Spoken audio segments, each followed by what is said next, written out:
Hello everyone, welcome to Frightful Whispers. I'm here to guide you into the shadows tonight. I know you're using this video to unwind and drift off to sleep. So, before we begin, don't forget to like the video and subscribe to the channel. Where are you watching from? And what time is it for you? Now, get cozy, relax, and let the whispers of the night take over. I'll never forget the feeling of that road, the one that led us to the lake, the gravel under the tires, the way the trees closed in around us like they were trying to keep us from leaving. It was as if the forest was alive, holding its breath, watching us, waiting for us to get closer. We were all so excited, Mia, Jason, Tyler, and me. We'd been planning this camping trip for months, hoping to escape the noise of the city, the constant rush of life. And this remote lake was supposed to be the perfect getaway. So isolated, so untouched, it almost felt like we'd stumbled onto a secret. Mia was driving, of course. She was always the one with the plan. Confident, upbeat, like nothing could shake her. "It's going to be perfect," she kept saying, grinning at us through the rearview mirror. She was so sure of herself, too sure, I thought. Jason, always the laid-back one, was lounging in the back seat, legs stretched out like he had no care in the world. "I don't know, Mia," he said, a lazy grin on his face. "You said that about the last 3 trips, and none of them were this perfect. But I'll admit, this one feels different." And Tyler, the adventurer of the group, the one who always sought out the next thrill, was practically hanging out the window, his eyes scanning the darkening woods as if he could already sense something different about this place. "This spot feels untouched," he said, his voice full of that excited energy. "You can feel it, can't you? It's like the forest is waiting for us." I hated to admit it, but Tyler's words stuck with me. The closer we got to the lake, the more I felt like we were being drawn into something we didn't understand, something that didn't want us to leave. Still, I didn't want to ruin the vibe, so I kept quiet, looking out the window, trying to ignore the creeping unease crawling up my spine. When we finally reached the clearing, my stomach sank. The lake, so still, so dark, stretched before us like a vast black mirror, reflecting nothing but the darkening sky. It was almost too perfect. The air was thick with the smell of pine, but there was something off about it, like it had been waiting for us to show up. Something about the way the trees stood in quiet rows, so perfectly spaced, made my skin crawl. Mia jumped out of the Jeep first, already setting up her stuff with that same eager enthusiasm. "This is it, guys. Just look at it. This is exactly what we needed." I wasn't so sure. There was something unsettling about the lake, something that made my heart beat faster when I looked at it. The water didn't ripple in the breeze, it just sat there, still, heavy, watching. It felt like it was waiting for us, watching us like prey. Jason didn't seem to care. He stretched, yawned, and started pulling his stuff out of the back seat. "I've been dreaming about this. No responsibilities, no worries, just us, out here."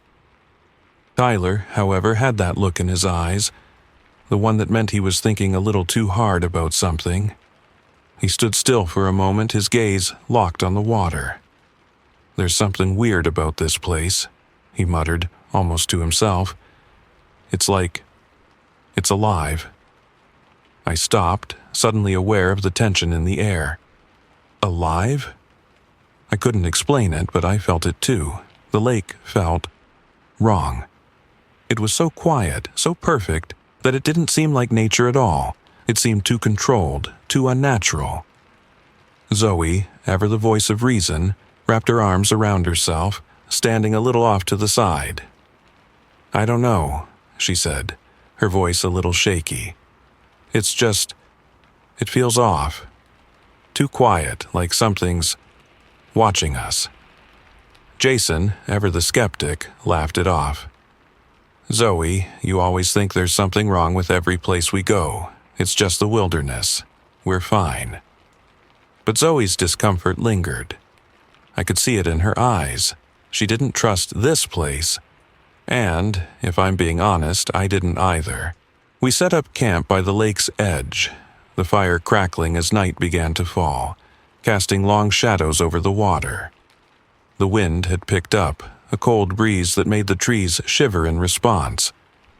But still, the lake didn't move. Not a single ripple. It was like it was holding its breath, waiting. I couldn't shake the feeling that something was wrong. Maybe it was the silence of the woods, or the stillness of the lake, but there was an unnatural calm about it all, like it was too perfect. As the fire flickered and cast its warm glow over our campsite, I found myself glancing over at the water more and more. Something about the way it sat there, unmoving, unsettled me. It didn't look like a peaceful lake. It looked like it was waiting for something. Something, or someone. And then, just as the darkness seemed to settle in deeper, I heard it. A faint whisper, barely audible above the crackle of the fire. "Mia." I froze. My heart stopped in my chest. It was my name, but it wasn't me. I looked over at the others, but they were all too distracted, too lost in their own world to notice. I took a step closer to the water, my feet moving before I even realized it. The whisper came again, louder this time, more insistent. "Mia, come closer, come to me." I stopped myself, frozen. My breath caught in my throat. It was a voice, but not just any voice. It was her, my mother's voice. Soft, soothing. Just like it had been when I was little, calling me in from the yard. I knew it. I knew it. It was my mother's voice, but it wasn't. It couldn't be. I turned back to the others, panic rising in my chest. But before I could say anything, the whisper came again, so clear, so real. "Mia, come to me." The water shimmered in the low light. It felt like it was beckoning me, pulling me in. And in that moment I understood. This wasn't a normal lake. This was something else. Something alive, something hungry. But it was too late. Before I could move, my feet had already taken me closer to the water's edge. And as I stepped forward, I didn't hear the others calling my name. All I could hear was the whisper, the voice, pulling me into the depths. And so, without even realizing it, I walked straight into the lake. I don't know why I thought I could ignore it at first. The feeling, I mean.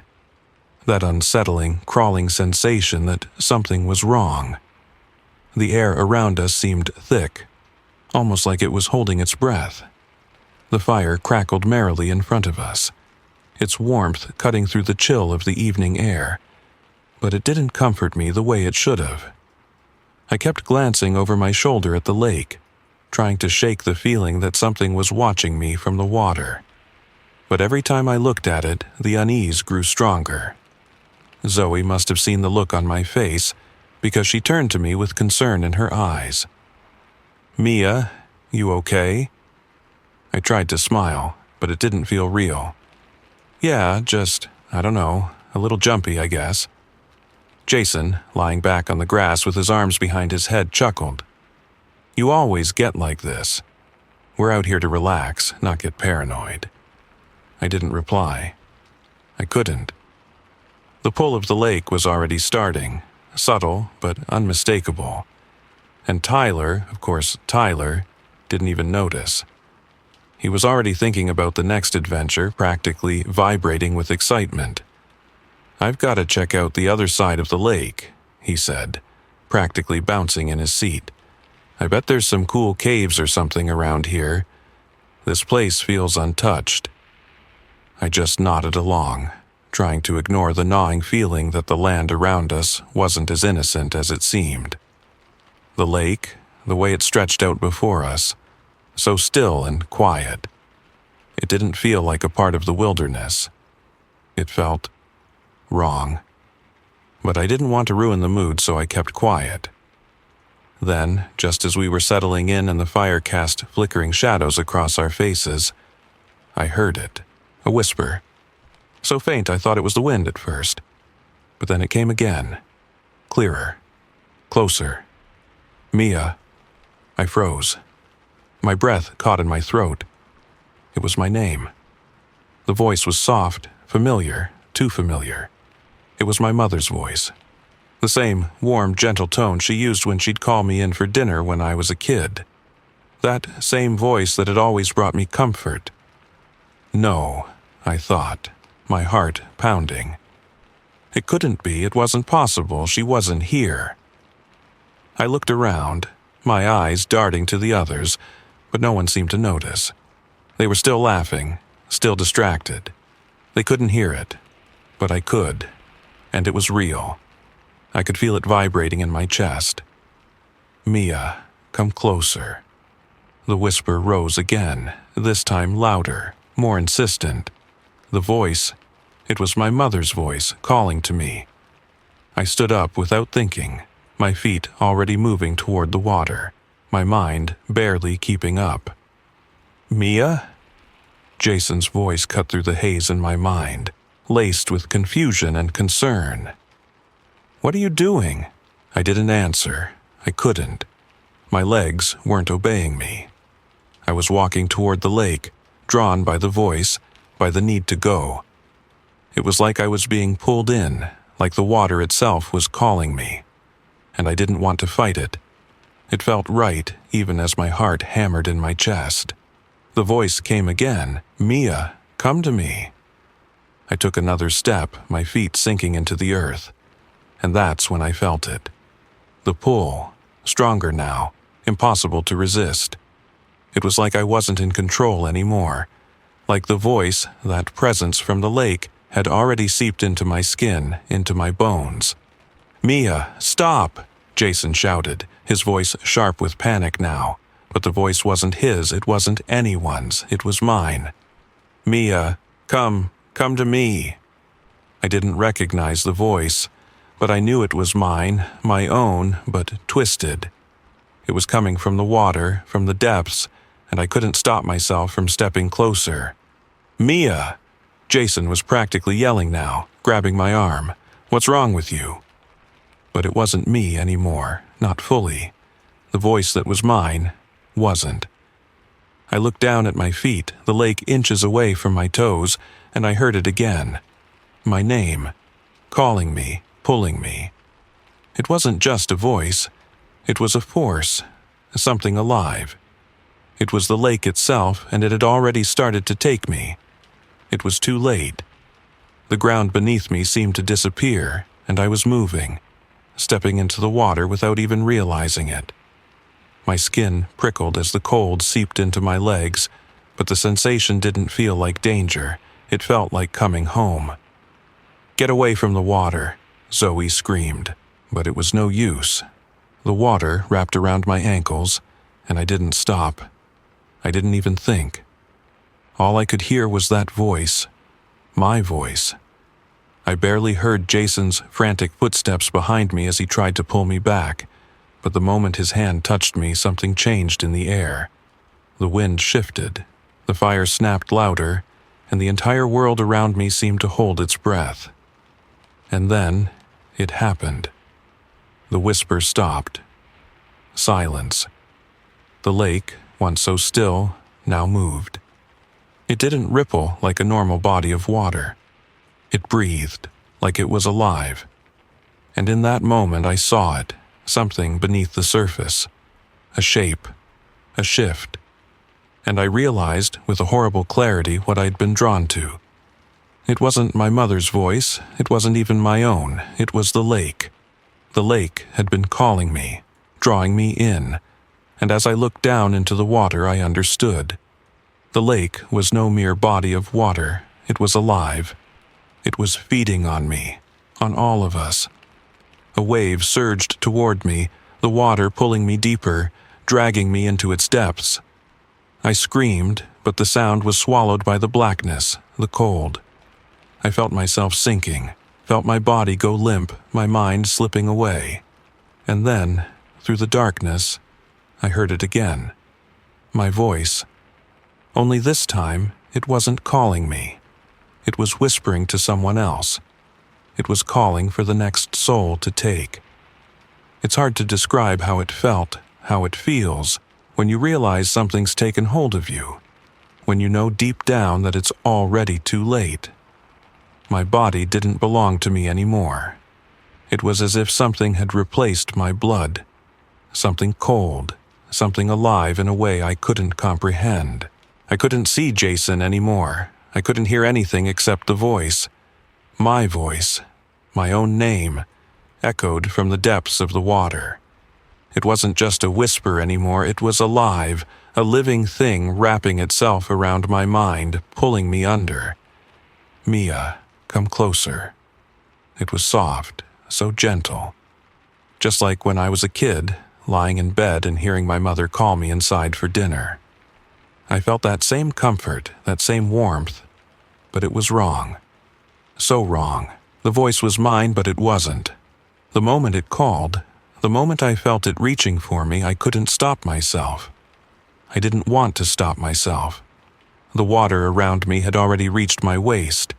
My legs, numb from the cold, but not from the way it should have felt. The water was strange, too strange, like it was alive, like it was reaching for me. It wasn't just cold, it was suffocating. It clung to me, pulling me deeper with each step, but it wasn't the water that was pulling. It was the lake itself. The lake was alive. I felt it in my chest, in my bones. It called to me, and I could feel my soul being drawn to it. Mia, come to us. The voice now echoed all around me, not just my voice. There were others in the water. They called to me from beneath the surface. They were waiting to pull me in, to claim me like they had claimed so many others. Their whispers grew louder, their words overlapping, until I couldn't hear anything except the deafening call of the lake. I felt a tug at my heart, like something deep inside me was already being pulled from my body. The voices grew more insistent, come closer, and for the first time, I realized the truth. This wasn't just a drowning. This wasn't like any lake I'd ever known. The lake didn't drown its victims. It consumed them. "Mia!" Jason shouted. I could hear him now, his voice frantic, desperate. I could see him now, too, standing at the water's edge, his hands outstretched toward me. But his face looked so distant, his voice so far away. It felt like it belonged to someone else, someone who didn't even matter anymore. "Mia, don't do this!" But the voices were louder. "Mia, come to me, come to us." I couldn't move anymore. I couldn't think anymore. My feet, numb and unfeeling, continued to step deeper into the lake. The water was up to my chest now, soaking into my clothes, chilling my bones, but I didn't care. The pull of the lake was stronger than any cold, any fear. It was pulling at me in ways I couldn't resist. "Mia, stop!" Jason's voice cracked, his hands reaching, but I didn't even see him. All I saw was the water, the lake, and it was calling me, pulling me in like it had pulled so many before me.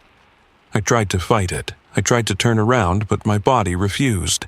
My hands, my legs, they wouldn't respond. All I could do was move forward, step after step, the water climbing higher, the voices growing louder, and then I realized. It wasn't the water I was stepping into. It was the lake itself. The darkness of the water wasn't just darkness, it was alive. I could feel it in my soul, the way it fed on me, devoured me with every step I took. It was taking me, taking all of me. "Mia, please!" Jason screamed. His voice was shaking now, full of terror. But I was already too far gone. His calls couldn't reach me anymore. "Mia, come to us." The voices overlapped again. But this time, it wasn't just the voices of those who had come before me. It was my voice now, too. I could hear it, my voice, calling to whoever would come next. It was too much. The pressure, the pull, the coldness of it all, it was suffocating. And then the lake swallowed me. I wasn't drowning, I wasn't fighting for air, I wasn't fighting at all. The lake didn't drown its victims, it claimed them, it claimed me. As my body was pulled beneath the surface, I heard Jason's voice again, distant now, fading. He was calling my name, but it didn't matter anymore. The lake had taken me. I had already become part of it, lost in its endless depths. I could feel it, my soul merging with the water, joining the voices that whispered in the dark. And then silence. For just a moment there was nothing, no voices, no sound, only the heavy, suffocating quiet of the lake. But I wasn't alone. I was part of it now. And when the next one comes, when they hear their name whispered from the water, they'll never leave. The fire was dying, barely a flicker in the darkness, but the air around us was alive with something else, something wrong. I could feel it, pressing down on my chest, making every breath heavy. The silence between us was suffocating, broken only by the occasional crackle of the fire. But even that seemed distant now. The words, the truth, hung in the air like a dark fog.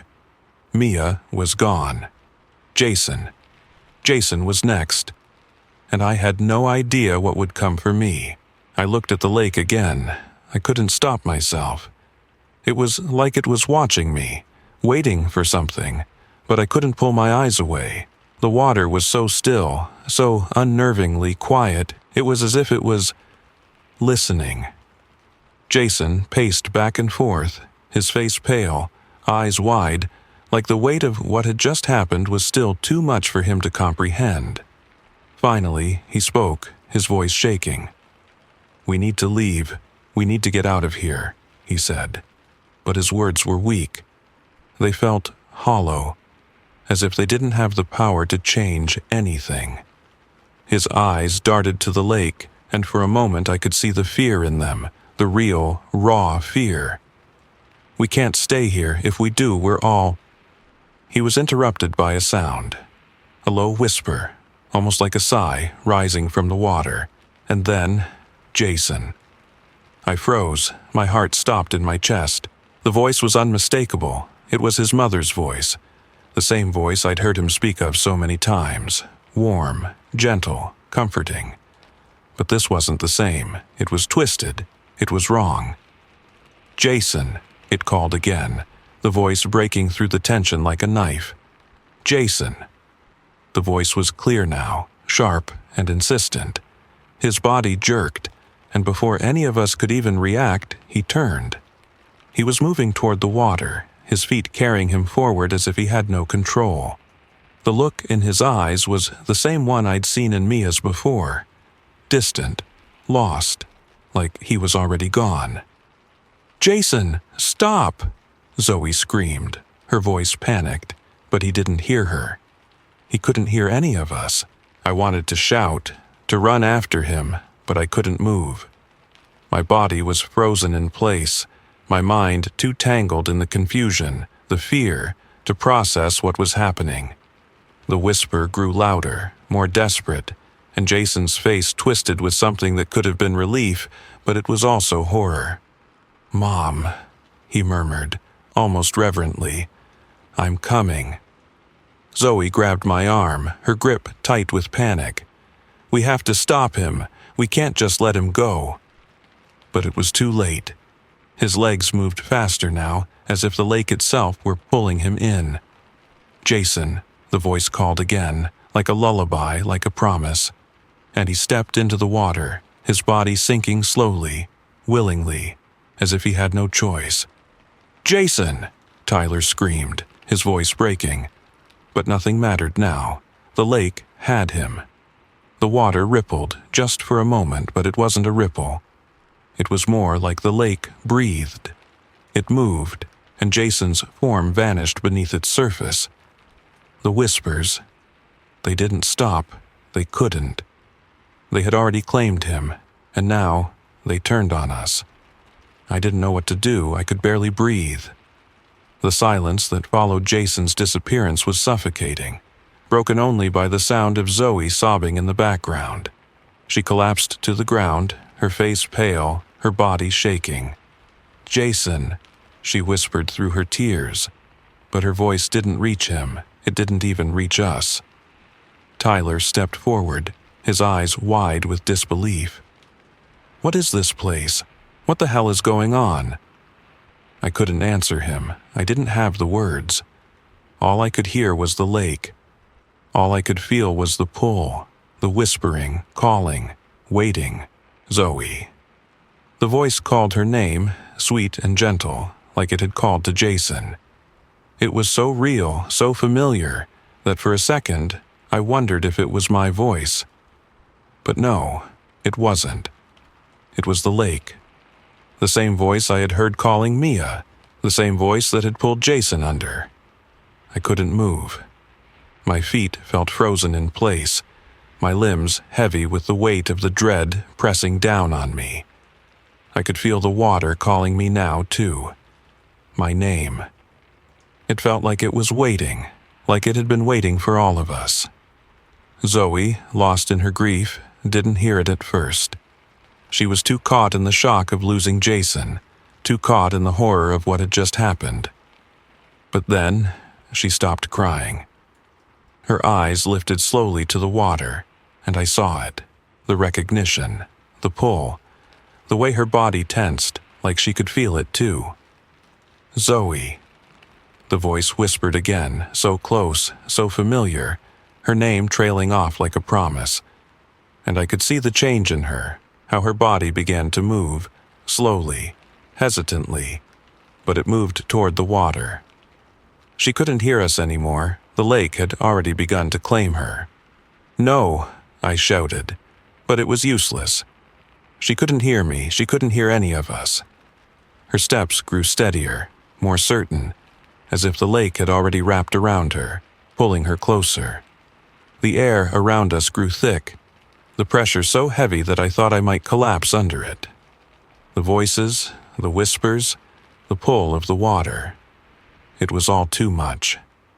It felt like it was squeezing the life out of me, like the lake was already pulling at my soul. "Zoe, no!" Tyler screamed, but she didn't stop.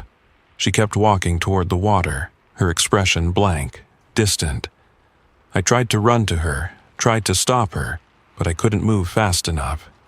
She was already too close. And then she was gone. The water closed over her like it had done to Jason, and she vanished. Not a sound, not a splash, just gone. The lake had taken her, just like it had taken Mia, just like it had taken Jason. I stood there, frozen, unable to move, unable to breathe. I was next. I knew it. I could feel it, and I could hear it, the voices, now calling for me. Mia, Jason, Zoe. The voices swirled around me, soft, soothing, inviting. And then my name. "Tyler," it whispered, sweet and familiar. I turned to run, but my feet wouldn't move. The whispers grew louder, more insistent, pulling at my mind, at my soul, until I felt like I was drowning in them. The lake. It had me. I don't know how long I stood there, staring at the lake, the heavy weight of what had happened still pressing down on me. Mia, Jason, and Zoe, all of them lost to the water, swallowed up by whatever dark force lay beneath its surface. The lake was still, silent, watching, waiting for its next victim. My heart hammered in my chest, and every inch of me screamed to run, to get as far away from the water as possible. But my legs wouldn't move. My feet were planted to the ground like they were glued there, frozen by the terror that had completely taken hold of me. And then, I heard it. Tyler. It was my name. My voice, echoing from the lake, soft and inviting, but full of something darker, something alive. It was the same as before, just like it had called to Jason and Zoe, just like it had whispered to Mia, luring them to the water, pulling them under. I couldn't see it, but I felt it. the pull, the irresistible force that made my body want to take that first step into the lake. The whispers, the voices, they were like tendrils creeping into my mind, wrapping around my thoughts, drowning me in their call.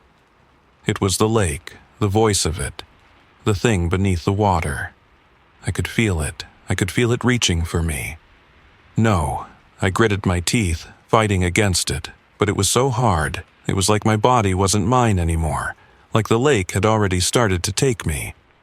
But then, Zoe's voice cut through the fog of fear that clouded my mind. "Tyler!" Her voice was sharp, urgent. It was the only thing I could focus on, the only thing that seemed real. "Don't listen to it. Don't listen to that voice." Her words pierced the grip the lake had on me, and for a split second I felt my legs loosen. My mind cleared. I looked at Zoe, standing in front of me, her face pale and drawn, but her eyes were full of fire. Of something I hadn't expected to see, not in this place, not after everything that had happened. She stepped forward, her hands trembling, but she didn't stop. She moved toward the lake, toward the darkness that had claimed our friends, holding a stick in her hand, raised like a weapon. "Zoe, no!" I called out, my voice breaking. We can't fight this. It's too strong." But she didn't stop. She didn't even hesitate. "We have to fight, Tyler," she said, her voice low but steady, like she'd made up her mind. "We can't let it win." I didn't know how. How could we fight something like this? Something that could swallow you whole, take your soul, twist it into whispers that would haunt the next poor soul who came too close. How could we stand up to that? But Zoe was moving toward the water, her grip tightening around the stick, her eyes locked on the lake with the kind of resolve I hadn't seen before. It wasn't fear in her eyes.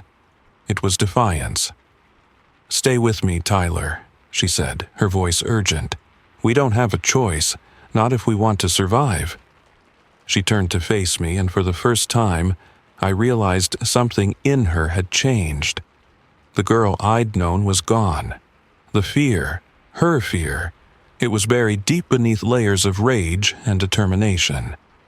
She wasn't just going to run, she was going to fight. I didn't know if I had that in me. I didn't know if I could face the lake.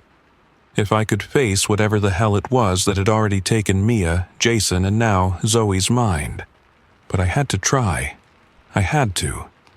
With trembling hands, I grabbed a log from the ground, the rough wood familiar in my grip. It wasn't much, but it was something. A weapon. A lifeline. Together, we moved toward the water, side by side, our eyes never leaving the black surface that lay before us. The whispers were louder now, curling around us like the wind. Tyler. I could hear my name again, calling from the depths. I could feel the weight of it, the cold fingers of the lake reaching for me, calling me to join it. The pull was unbearable. But Zoe was beside me, her hand gripping mine now, her breath shallow but steady. "Don't listen to it," she whispered, her voice tight with fear, but still holding firm. "We can fight. Don't let it win."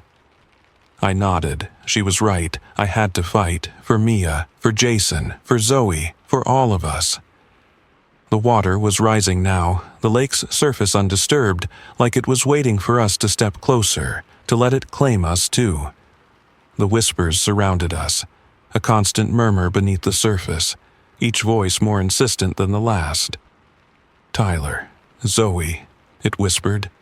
But this time, it was our own voices we heard, twisted and warped, calling to us.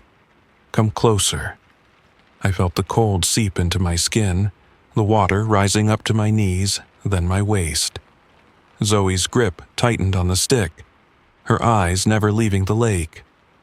But I knew we weren't going to be able to stand much longer. The water was pulling at our souls, and I could feel it. But Zoe wasn't done yet. She stepped forward, her eyes locked on the lake, her jaw set in defiance. "We're not leaving this place until we make it stop," she said, voice full of steel. "I won't let it take us, not like it took them." I took a breath, my legs heavy with fear, but there was a small spark of something else. Something fierce. I could feel it too now, a sense of urgency, a sense that we still had a chance. But as I looked at Zoe, and as the whispers grew louder, I realized something terrifying. The lake wasn't just waiting for us. It was feeding on us. I stood there, the weight of everything pressing on me, suffocating me. The night was closing in, and the lake in front of me, it wasn't just a body of water anymore. It had become something else. It was alive, waiting, pulling, and I could feel it in my bones. The way it whispered to me, to all of us, drawing us closer, one by one.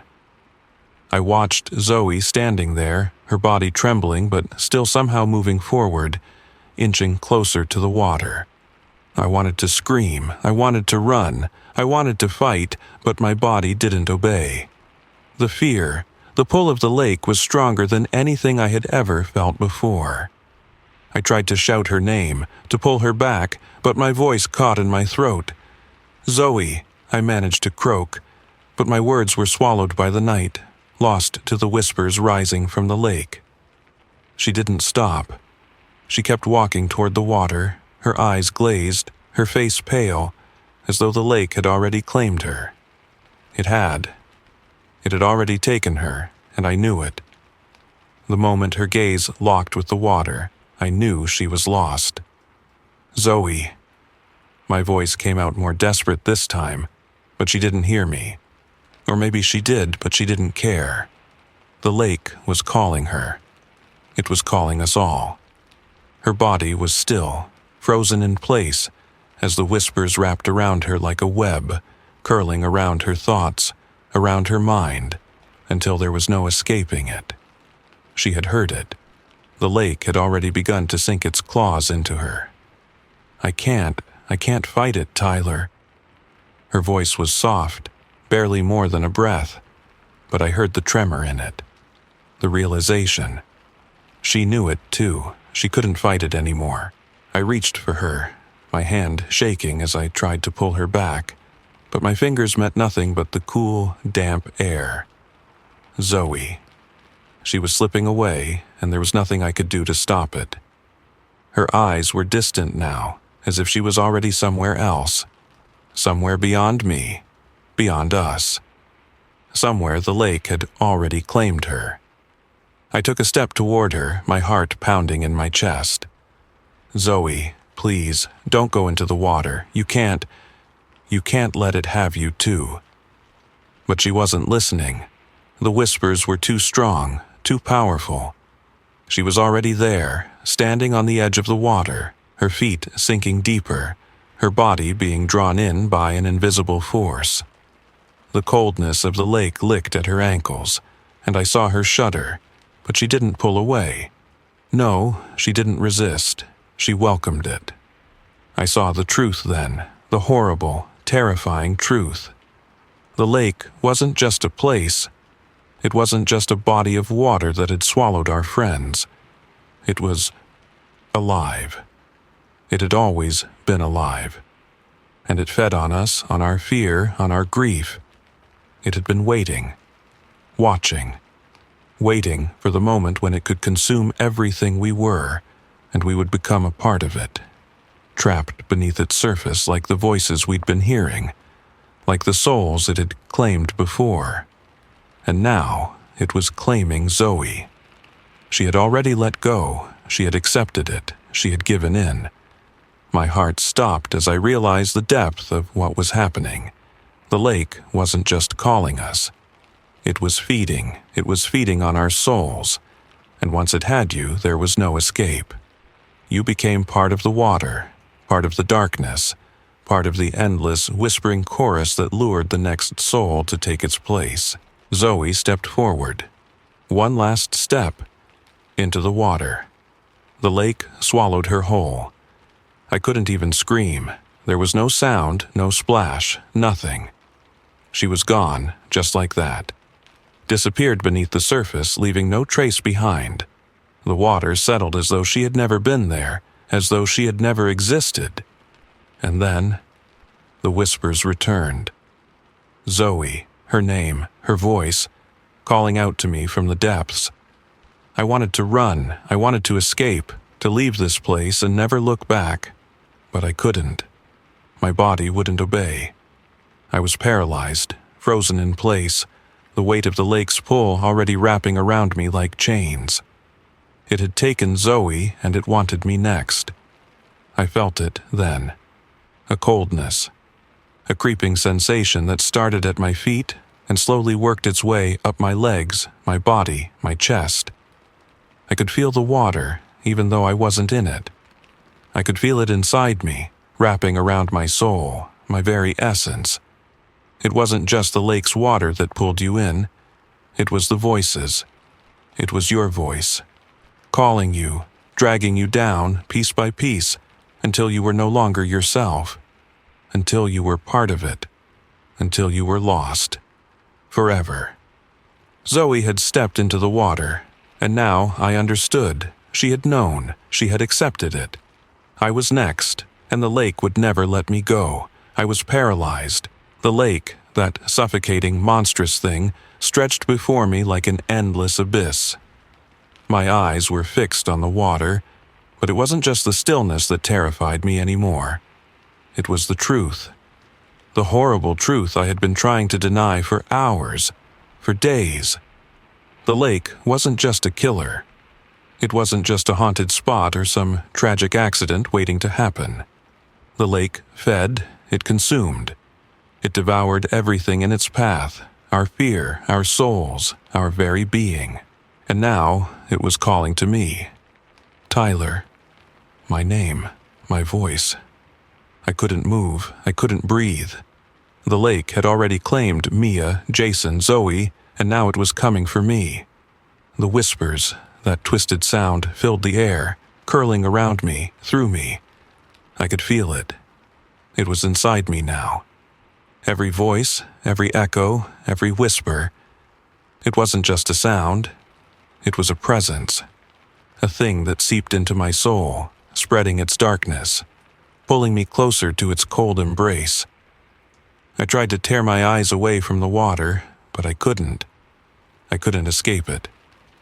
My mind was locked on the surface, watching it shimmer under the faint light of the dying fire. The whispers grew louder now, frantic, desperate. The lake was feeding on my fear, on my confusion, on the loss that had already swallowed us whole. It was feeding on us, and it wouldn't stop. I took a step back, but I couldn't pull myself away from it. The pull was too strong. It was like the lake had wrapped its invisible fingers around my soul, dragging me toward it. Then I saw it. At first, it was a shadow beneath the water, a vague, shifting shape.